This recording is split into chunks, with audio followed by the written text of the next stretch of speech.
Իրավապահներն այսօրվա առավոտյան խուզարկություն են իրականացրել Ուժեղ Հայաստան կուսակցության ընտրված պատգամավոր Նարեկ Կարապետյանի առանձնատանը։ Մոտ 2-3 ժամ տևած քննչական գործողություններից հետո Կարապետյանի փոխանցմամբ նրանք ոչինչ չեն առգրավվել։ Կարապետյանի գնահատմամբ իր շուրջ տեղի ունեցող գործընթացները բացառապես քաղաքական են։ Քաղաքական գործունեությամբ զբաղվող մարդկանց փաստորեն արգելվում է քաղաքականությամբ զբաղվել։ Ուղղակի ամեն ինչի պատճառը քաղաքականությամբ զբաղվելն է։ Չկա որևէ այլ պատճառ ու սա է հիմնական այն ամբողջ այս պատմության հիմքը։ Ուզում է ասել, որ մարդ քաղաքականությամբ չզբաղվի, բացի իմ կողմից նշանակված սատելիտներին։ Դա այդպես չի կարող լինել, որովհետև մենք պետք է մեր երկրում քաղաքականությամբ զբաղվենք, որտեղ ինքը սխալ ճանապարհով է տանում, ինքը հիմա էլ է սխալ ճանապարհով տանում։ Քննչական կոմիտեից Ազատությանը հայտնեցին, որ գործողություններն իրականացվել են Ուժեղ Հայաստան կուսակցության խորհրդի անդամ Ալեքսան Ալեքսանյանին առնչվող քրեական վարույթի շրջանակում։ Ալեքսանյանը, ում կալանքն այսօր երկարաձգվեց, եւս 2 ամսով մեղադրվում է հավաքներին մասնակցելու համար անձանց նյութապես շահագրգռելու եւ առանձնապես խոշոր չափերի փողերի լվացման համար։ Անցած շաբաթ նույն մեղադրանքն առաջադրվել էր նաեւ Նարեկ Կարապետյանին։ Քրեական գործի մանրամասներին Կարապետյանն այսօր էլ չանդրադարձավ, դրանք համարելով անկարևոր։ Ամեն ամիս ինչ-որ բանի մեջ կմեղադրեն։ Խնդիրը մեղադրանքը չէ, անգամ պատկերացում չունեմ։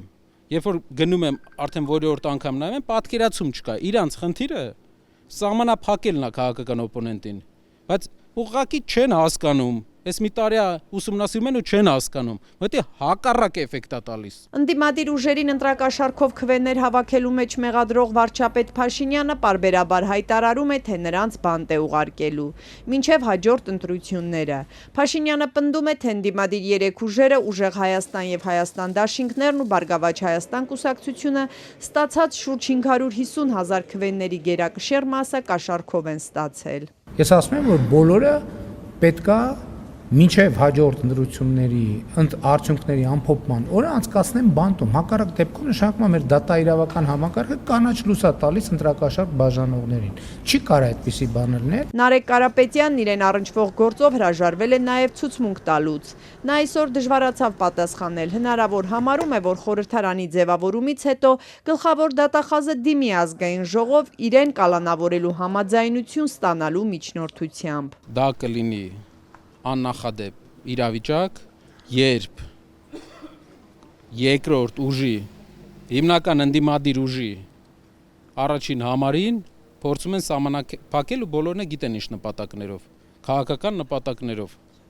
Ուզում են մի անգամ, 2 անգամ, 3 անգամ կալանավորեն, ինչ ուզում են թող անեն, դա չի ազդելու, հակառակը ազդելու։ Նորընտիր խորհրդարանը իր աշխատանքը կսկսի այս կիրակի։ Նարեկ Կարապետյանը նշեց, որ մասնակցելու են նիստին եւ որոշել են թեկնածուներ առաջադրել նաեւ այն պաշտոնների համար, որոնք օրենքով պատկանում են ընդդիմությանը։ Կարապետյանը սակայն նիստից 2 օր առաջ էլ չբացահայտեց, թե որ հանձնաժողովներն են նախընտրելու եւ ում են առաջադրելու որպես նախագահի թեկնածու։ Վերջնական որոշումը տեղի կունենա հենց նիստից, ազգային ժողովի նիստից մի քանի ժամ առաջ ընդհանուր խմբակցության հանդիպման, այդպես է process-ը, դրանից հետո հանդես կգանք հայտարարությամբ։ Կան օրինակ, կա մի քանի դիրքավորված ուղղություններ, որը վերահսկման համար բավական կարևոր է։ Դրանք հնարավոր է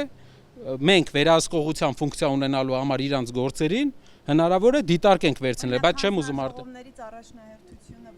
Եթե ես այսօր ասեմ հանձնաժողովներից մեր համար առաջնահերթությունը, իրենք այդ հանձնաժողովը կվերցնեն։ Քաղաքացիական պայմանագիրը ներկուսակցական ընտրություններով որոշել է ոչ միայն ազգային ժողովի նախագահի եւ փոխնախագահների, այլ նաեւ հանձնաժողովների նախագահների թեկնածուներին։